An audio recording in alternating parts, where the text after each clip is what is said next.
My stepdaughter stole from my son and my wife lied to the police about it. Someone must have broken in. Her mom came home and she burst into tears, saying we were ganging up on her. I showed my wife the video and what happened.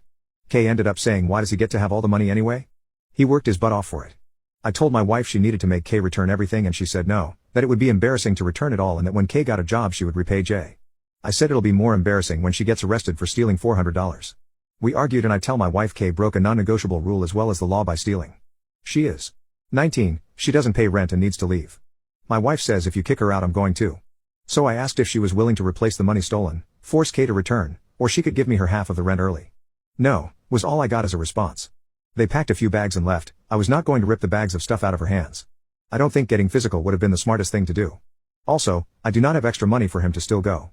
I can only replace the small amount back to his friends and it's not enough to make the trip. He went to bed without eating and was crushed. This morning I called the police. The solution was that the officer would call my wife to bring Kay to the station to talk or she could return the items and pay back Jay, sort of a scare tactic because I was told it is a civil matter. My wife straight up effing lied to the officer and said she gave the money to Kay since I don't have actual proof of Jay's money, no proof other than her walking into his room, nothing can be done. I'm livid. I literally watched Jay get his heart broken at the police station. Through tears he said how could they do this to me, what was this all for, I just wanted to see my friend's dad. Jay is my son from a previous relationship. I had to lecture him on not keeping large amounts of cash in his room but he didn't think it would get stolen. My wife and Kay have support, staying with family, this won't affect them.